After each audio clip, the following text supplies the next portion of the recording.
Okay, welcome to a new episode of Nate's MMA Corner. I'm Nate, and if you watch my show, you're in my corner. Okay, today's episode is a post-fight show for Demian Maia versus Ryan LaFlare, and a pre-fight show for Chad Money Mendes versus Ricardo Lamas, and so get a doubleheader today. Okay, so let's get started with a post-fight rundown of Ryan LaFlare versus Demian Maia, main card. Okay, so the main event, Demian Maia, Ryan LaFlare, welterweight clash of the ages. My good buddy Demian Maia got the job done. He kept going for the takedowns, and it was a 5-round main event. And yeah, Demian Maia stole the show. He dominated every round, and then round 5 he was coasting by, and he was just stalling too much, and the ref took away a point, but it didn't really matter because he won the first 4 rounds. And Ryan LaFlare wasn't able to really find his groove with the striking, and Demian Maia was just really good at creating angles and finding good range to go for the takedowns and work his submission stuff. So it was pretty amazing. And yeah, Demian Maia didn't get the submission, but give credit to Ryan LaFlare for defending all possible submissions for the 25 minutes. Yeah, great fight. So Demian Maia won en route to unanimous decision victory due to takedowns and just total dominance. There wasn't a whole lot of back and forth stand-up striking in this one. Yeah, then on to the co-main event, Eric Silva versus Josh Koscheck, welterweight co-main event. Eric Silva, yeah, he won submission guillotine choke, and that was yeah, round 1, and it looked impressive. I was expecting Eric Silva to win by first round knockout because he absolutely loves first round flashy knockouts, and Josh Koscheck's chin has been in question in his last several fights. So especially with the Robbie Lawler fight and other fights. Yeah, so Eric Silva, he's back on the winning track, on racking up those wins now. And yeah, then in the lightweight division we had Leonardo Santos versus Tony Martin, and yeah, it was submission rear naked choke, and that was round 2. Santos, he's just a beast in the lightweight division. Tony Martin has all the potential in the world, but he just needs to find that consistency. I'm a big Tony Martin fan, but yeah, I wasn't shocked to see Leonardo Santos get the win here. Then in the women's bantamweight division, we had Amanda Nunes versus Shayna Baszler. Now I'm a huge Shayna Baszler fan. I want her to win so bad, but I knew it'd be probably something along the lines of a finish early on in the fight.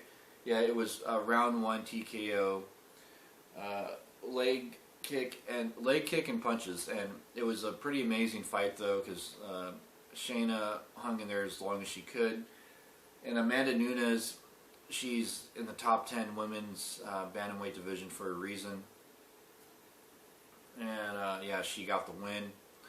And I would say a couple more wins for Amanda Nunes, and she's in title talks for sure. There's still some girls above her that are in title contention, so she would have to kind of wait that out and win another match or 2, and then I would imagine if that goes well, we could definitely see her fight for the belt. Yeah, but it was a great fight. Good finish for Amanda Nunes. And yeah, that was first round TKO. Then in the lightweight division, we had Gilbert Burns versus Alex Oliveira. And yeah, you know, Gilbert Burns, man, he was struggling in this fight early on, and I thought, wow, maybe I'm wrong. You know, I had Gilbert Burns dominating this fight, but when he wasn't, I was a little questionable. But then he hung in there, and he eventually got it. And it was submission armbar, and that was, yeah, round 3. And yeah, he was definitely struggling in those first 2 rounds. Yeah, I think Gilbert Burns, he is a top prospect still. He just needs to work out a few things in his game, but he's definitely a guy to look out for in that division. He's not going to be in title contention anytime soon, but you know, we'll see from here. We'll see how he looks in his next couple matches, and then after that we might be able to see a future star guy that could fight for a belt with a few wins in a row. Yeah, because that lightweight division's stacked right now. Yeah, then to kick off the main card, we had a featherweight clash with Godofredo Pepe and Andre Fili. Now, man, Andre Fili, he trains at with Raya Faber and Chad Mendes at Team Alpha Male. And I thought Andre Fili was just going to steamroll through Godofredo Pepe and just be the top dog and, you know, the guy that we're all, you know, talking about in featherweights. Yeah, wow. Whew. Godofredo Pepe, man, he stole the show. Yeah, it was submission. That was flying triangle choke, round one. And yeah, he just sunk that in and he wouldn't give up. And he kept going for it and going for it and going for it, and boom, he got it. Tapped out, and Andre Fili goes to the back of the line, and Godofredo Pepe is now racking up those wins and is now seeing some potential as a possible star in that featherweight division. 145 is pretty stacked right now. You got Ricardo Lamas, Chad Mendes, Conor McGregor, Cub Swanson, and just so many talented featherweights right now. It's going to take a few more wins to convince people that he is a threat, but he's looking good for now. Yeah, and then on to the pre-fight rundown of the main card of Chad Mendes versus Ricardo Lamas. Yeah, so I'll give my predictions here. In the main event, it's Chad Money Mendes versus Ricardo Lamas, featherweight 5-round main event. I'm picking Chad Mendes by decision here. I think he's going to keep Ricardo Lamas at bay, and he's going to do that by throwing his strikes, and then Ricardo Lamas is going to go for takedowns, but he won't get it. Chad Mendes will stuff him. Chad Mendes will keep the fight standing. He might take Ricardo Lamas down in the later rounds, but that's a big if. I think Chad Mendes believes in his heavy knockout power hands, and he's going to go for a knockout. And yeah, I think Ricardo Lamas, he's going to be running around too much where he'll get hit, but he won't get hit hard enough to necessarily get knocked out. But I wouldn't doubt it either. I would say midway into the fight, he could get knocked out. That's if he does, but I don't think it will happen. So I got Chad Mendes winning by unanimous decision in this one. Then in the co-main event, it's Jorge Masvidal versus Ali Quinta in a lightweight bout. I've gone back and forth with this one because I have a lot of high regards for Jorge Masvidal. I think he's a star. You know, he was a top prospect in Strikeforce. Ali Quinta, he's had a couple matches like the Ultimate Fighter 15 finale where, you know, he was expected to do real well and possibly win the whole thing, and it didn't pan out, and then he's had a couple other bumps in the road. But I think Ali Quinta wins this one because I think he's starting to find his groove now, and I think that he definitely gets it done. I mean, he's a stud. And yeah, so I got Ali Quinta winning by probably unanimous decision, but hold that thought.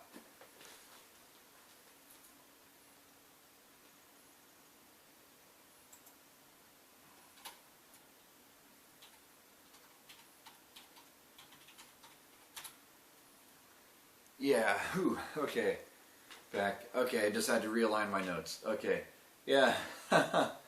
Then, so I got Ali Quinta winning by unanimous decision over Jorge Masvidal. Then also on the main card we have another lightweight bout. It's Michael Chiesa versus Mitch Clarke. Now this one, it's a tough one too, but I gotta go with my good buddy Michael Chiesa because of his height and reach advantage and the way he kind of got robbed in that Joe Louis fight where it was just too early. I think they should have let that round go all the way through and then assess his cut and then possibly call it off. But it was stopped a little too early. They're playing it way, the doctors, whoever, were playing it way too safe. I say let him at least finish the round. And I think he was starting to find his groove, and he could have knocked out Joe was on there. So I think Michael Chiesa has a point to prove, and he's going to use his height and reach advantage over Mitch Clarke. It won't be an easy fight for him, but I think Michael Chiesa will be going for submissions and either win by unanimous decision or submission midway into the fight. Because Michael Chiesa, he's definitely a submission guru. So there you have it. I got Michael Chiesa winning over Mitch Clarke, but don't count out Mitch Clarke because this one's a close one. Then in the women's bantamweight division, we have Juliana Pena versus Milana Dudieva.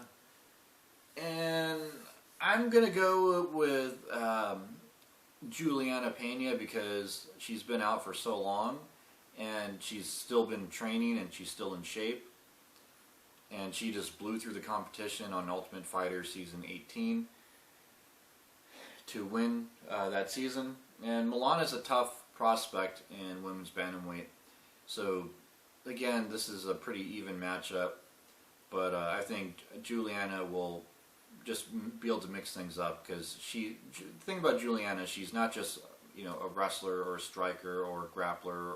She's one of those kind of, I studied everything, I'm well-rounded. She's just a well-rounded fighter. So you can't really come in with a game plan to stop this or block that, because it may not work. And Juliana Pena, she just has all the tools, I think, to win this one. So I got her winning probably by, I'll say, unanimous decision. Then in the featherweight division, also on the main card, we have Clay Guida versus Robbie Peralta. This one I'm taking Clay Guida. I think his experience gets it done, and he can take a hit, and he can use his wrestling against Robbie Peralta. And I think if anything, he lays on top of Robbie Peralta and gets a unanimous decision win here. Clay Guida, I don't see him knocking out Robbie Peralta, but it could happen. Submitting him, maybe. I would say it's a coin toss between a knockout and a submission midway into the fight, but I'm leaning towards a unanimous decision here for Clay Guida. So I'm picking Clay Guida over Robbie Peralta to win this one. Then also on the main card, we have in the lightweight division, Dustin the Diamond Poirier versus Carlos Diego Ferreira. And this is Dustin Poirier going back up to lightweight, which he hasn't fought in lightweight in ages. He's been at featherweight for a long time. I'm picking Carlos to beat Dustin Poirier. I think, Carlos, the way he steamrolled through Colton Smith, and just, the competition in lightweight. Carlos has found his groove. He's only coming off one loss. He's only had that one setback in his career, really, and he's otherwise steamrolled through everyone else. Dustin Poirier, I think, I think that he should have stayed at featherweight, but it's his decision. He knows his own body better than most people, of course. I think he should have stayed at featherweight, because I think Dustin will, even if he wins this match, he won't really see the belt anytime soon. There's so many talented lightweights out there.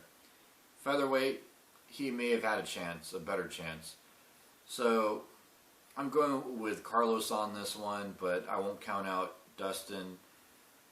And if Dustin wins, I got Dustin losing this next match or two. But nothing against Dustin, but just, I think that Dustin has, experience and plenty of tools, and he's a well-rounded fighter. But Carlos, his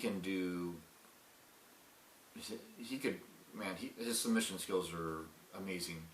And I think, if anything, he'll win by unanimous decision here, or submission early on in the fight, maybe round one. So there you have it. I have Carlos over Dustin in the lightweight division.